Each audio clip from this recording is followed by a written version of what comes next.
آقا کریم صلی اللہ تعالیٰ علیہ وسلم نے کہ جو شخص قربانی کی وسعت رکھنے کے باوجود، استطاعت رکھنے کے باوجود بھی قربانی نہ کرے تو تاجدار مدینہ نے ارشاد فرمایا پھر اس کو یہ حق نہیں کہ وہ ہماری عیدگاہ کے قریب بھی آ جائے۔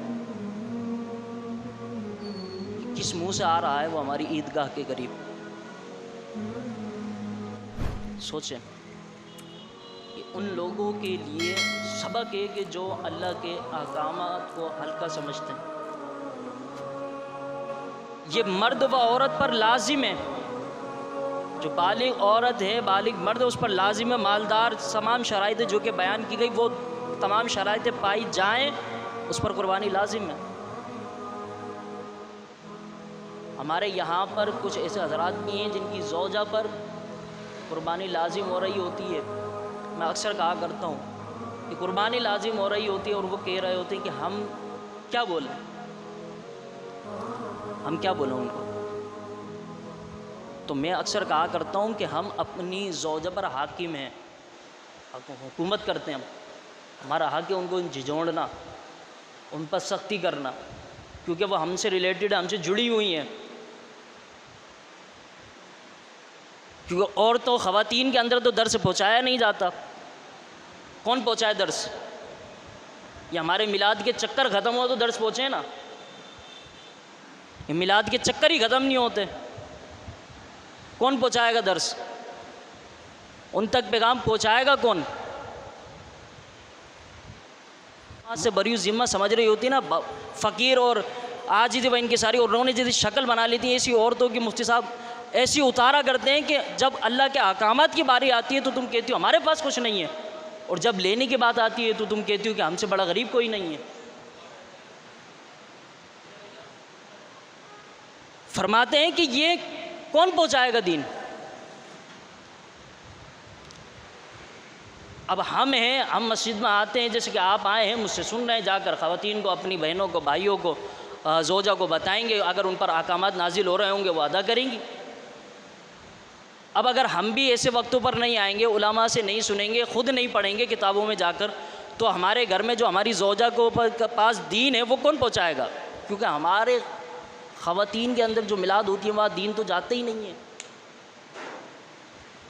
وہاں دین جاتے ہی نہیں ہے۔ وہاں سب سے اولا والا ہمارا نبی چمک تجھ سے بات ہے، اور فلاں کی منقبت پڑھی جاتی ہے، فلاں کی منقبت پڑھی جا رہی ہے، فلاں کی منقبت پڑھی جا رہی ہے، فلاں ولی کی منقبت پڑھی جا رہی ہے۔ یہ کب ختم ہوگا؟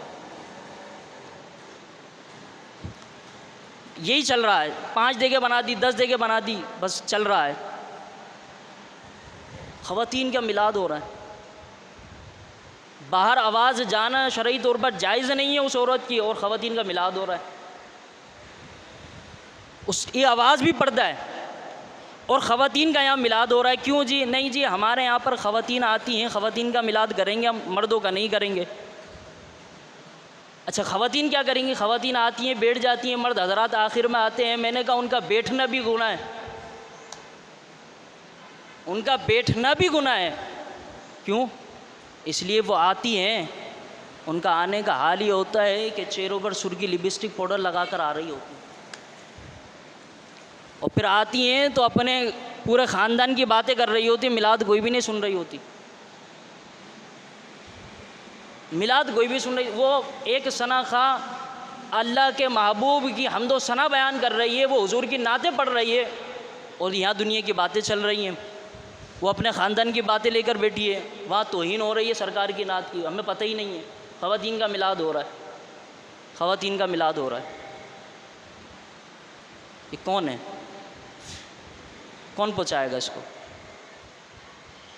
یہی وجہ ہے، اس کی سب سے بڑی وجہ یہ ہے کہ ہماری جو احکام ہے، اکثر کہا کرتا ہوں، بار بار کہتا ہوں کہ اے انسان، تجھ پر جو ظلم، تجھ پر جو مصیبت آ رہی ہے نا وہ میری خود کی کوتاہیوں کی وجہ سے ہے۔ کسی کو دوسرے کا کوئی یہ اس نے کرا دیا، اس نے کرا دیا، فلاں کے بابا نے کرا دیا، فلاں نے منتر کرا دیا، یہ چکر چھوڑ دو، یہ منتر ونتر کا چکر چھوڑ دو، اس نے کرا دیا، اس نے کرا دیا، یہ بعد کے چکر ہیں۔ پہلے اپنے خود نے اپنے اوپر جادو کر لیا، اس کو پتہ ہی نہیں ہے، وہ دوسروں پہ الزام ڈالتا پھر رہا ہے کہ گھر کے برابر میں 3 دن سے میں دیکھ رہا ہوں کالی شوپر پڑی ہوئی، اس میں گوشت پڑا ہوا ہوتا ہے، بھلے اس کی بیوی نے پھینکا ہو، وہ پڑوسی پہ الزام لگا رہا ہے۔ کہ 3 دن سے میں شوہر دیکھ رہا ہوں، جب سے یہ شوہر پڑی نظر آئی ہے نا میرے گھر پہ مصیبتیں آ رہی ہیں۔ وہ یہ نہیں دیکھ رہا کہ 5 دن سے میں نماز فجر چھوڑ کر بیٹھ رہا ہوں، یہ نہیں دیکھ رہا کہ 5 جمعے میں نے قضا کر دیے، یہ نہیں دیکھ رہا، 3 دن کی شوہر اس کو یاد آ گئی۔ تو فرمایا گیا کہ جو احکامات ہیں نا وہ پہنچاؤ۔ یہ خواتین کا میلاد کرنے سے ہوگا کیا؟ ہم نے تو بہت دیکھی، ایسی ایسی روایتیں پڑھی جاتی ہیں، ایسی ایسی حدیثیں بیان کی جاتی ہیں جو کبھی نہ سنی، نہ کبھی پڑھی، نہ کبھی دیکھی، تعلق ہی نہیں ہے ان کا، اور ہم اپنے آپ کو بڑا فخر والا سمجھ رہے ہوتے ہیں کہ خواتین کا میلاد کرائیں۔ او خواتین کا میلاد رکھو، لیکن طریقہ کار یہ ہو کہ ایک طرف مرد ہوں تو دوسری طرف خواتین ہوں، اور خواتین کے اندر ایک اسکرین یا پھر مائک چل رہا ہو جو مردوں کی آواز وہاں تک پہنچ رہی ہو، جب وہ اس مرد اس خطیب کی آواز کو سنیں جو احکامات بتا رہا ہے، اس کو سن کر عمل کریں، تو یہ صدقہ جاریہ ہے۔ یہ طریقے لاؤ۔ یہ کون سا طریقہ ہے؟ ان کو اگر کہیں بھی لوگوں کو کہ یار خواتین کا میلاد ختم کرو، مرد حضرات کا کرواؤ، وہ بھی نہیں کرواتے ہیں، کیونکہ پیچھے سے زوجہ کا ڈنڈا پڑ رہا ہوتا ہے، مجبور ہیں۔ تو مجبور نہیں ہے، مجبور ہم خود ہو رہے ہیں۔ کم سے کم ان چیزوں کو ختم تو کریں۔ ہم سے پوچھتے ہیں لوگ، آج اتنا دین آسان کر دیا کہ واٹس ایپ کے ذریعے لوگوں تک پیغام پہنچایا جا رہا ہے، دین کا مسائل پہنچائے جا رہے ہیں۔ ہمارا تو گروپ ہے مسجد کا، ہم تو پہنچاتے ہیں، ہمارا تو گروپ بنا ہوا ہے، لیکن کیا اس زاویے سے بھی اگر پہنچا رہے ہیں تو پھر بھی لوگوں تک دین پہنچ رہا ہے، پھر بھی اس کے اندر وہ اور مزید دور بھاگ رہے ہیں۔ کم سے کم اتنے احکامات تو بندے کے لیے لازمی و ضروری ہیں کہ جو اس پر احکامات اللہ نے فرض کیے ہیں اس کو تو جانے، اتنی تو کم سے کم عقل ہونی چاہیے بندے کو کہ جو اللہ نے تم پر احکامات نازل کیے ہیں، جس کے تم بندے ہو، اس مالک کا ہی حق نہیں جانتے تو پھر کس بات کے تم بندے ہو اس کے؟ میں کسی کی دکان پر کام کرتا ہوں، میں اپنے مالک کے گھریلو حالات سے واقف نہ ہوں، میں اپنے مالک کے حق سے واقف نہ ہوں، تو پھر میں کیسا غلام ہوں ان کا؟ تو کم سے کم اتنا تو یاد رکھیں کہ جس رب کا کھا رہے ہیں اس رب کے نام پر دینا بھی جانیں۔ اسی لیے فرمایا آقا علیہ الصلوۃ والسلام نے کہ کم سے کم اتنا دین حاصل کرو کہ اپنے روزمرہ کے مسائل کو درست کر سکو۔ اتنا دین تو ہر مسلمان پر لازمی و ضروری ہے۔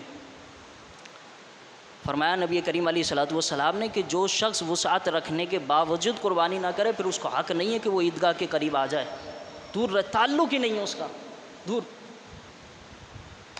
نہ جانے کتنے ہیں ہم جو عیدگاہ میں مولوی کے پیچھے نماز پڑھ رہے ہوتے ہیں ایسے، نہ جانے کتنے ہیں ہم کہ جن پر قربانی لازم ہو رہی ہوتی ہے، وہ خوشیاں منا رہے ہوتے ہیں ان کے ساتھ، لیکن وہ کملی والے کا فرمان نہیں سنتے کہ مصطفیٰ کتنا ناراض ہوتے ہیں کہ فرمایا عیدگاہ کے قریب نہ آئے۔ اچھا حضور جو وسعت رکھتا ہو اس کے لیے کیا ثواب ہے؟ اب سنو میرے آقا کا فرمان۔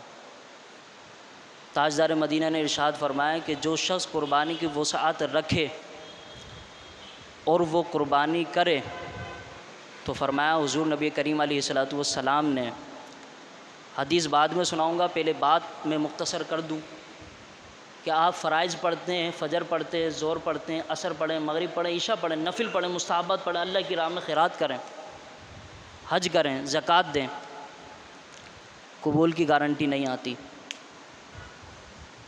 قبولیت کی گارنٹی مہر لگتی نظر نہیں آتی۔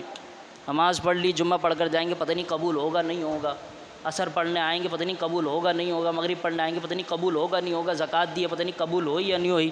اب تاجدار مدینہ نے ارشاد فرمایا، قبولیت کی گارنٹی دیکھو میرا مصطفیٰ کس طریقے سے لگایا کرتے ہیں۔ سرکار نے ارشاد فرمایا کہ جب جو جانور ذبح کے لیے لایا جاتا ہے اس جانور کو بڑی محبت کے ساتھ ذبح کیا جاتا ہے، سرکار نے ارشاد فرمایا اے بندہ خدا تو جانور لے کر آتا ہے، بڑا مہنگا لے کر آتا ہے، اپنے مال و دولت اس جانور پر لگا دیتا ہے، تاجدار مدینہ نے ارشاد فرمایا کہ اس جانور کا خون زمین پر بعد میں گرتا ہے، اللہ پہلے بندے کی قربانی کو قبول فرما لیتا ہے۔ قبولیت کی گارنٹی دی تاجدار مدینہ نے، فرمایا کرو تو صحیح۔ اور حضور نے ارشاد فرمایا کہ جب پولیس رات پر جا رہے ہوں گے نا کوئی یوں ڈگمگا رہا ہوگا، کوئی یوں ڈگمگا رہا ہوگا، کوئی جانے کی صلاحیت نہیں رکھتا ہوگا، اللہ اپنے فرشتوں سے فرمائے گا میرے فرشتوں ادھر آؤ، جی مولا، فرمائے گا کہ جاؤ، یہ بندہ جب دنیا میں تھا نا اس نے قربانی کی تھی، فرمایا پولیس رات پر جانا چاہتا ہے، جی مولا، فرمایا جاؤ وہ قربانی کا جانور لے کر آؤ جو کل اس نے میری راہ میں قربان کیا تھا، آج اس کو پورے صراط پر کھڑا کر دو اور اس پر اس کو بٹھا دو۔ مولا کیا ہوگا؟ فرمایا یہ جانور اس پل صراط پر پار کر کر اس بندے کو وہاں پہنچا دے گا جہاں اس کو جانا چاہیے۔ فرمایا جہاں اس کو جانا چاہیے ہوگا وہ پہنچا دے گا۔ فرمایا بٹھا دو اس کو بس۔ حضور نے ارشاد فرمایا وہ جانور پل صراط پر تمہاری سواریاں ہوں گی، یہ سواریاں تو ہم خود اپنے ہاتھوں سے ضائع کر رہے ہیں، تو پھر ہم کیوں پریشان ہوتے ہیں جہنم میں جائیں گے جہنم میں جائیں گے؟ تو جہنم میں جانے والے تو کام ہم خود کر رہے ہیں، سواریاں تو ہم خود کاٹ رہے ہیں۔ تو فرمایا کہ جو شخص قربانی کی وسعت رکھتا ہے اس پر لازم ہے قربانی۔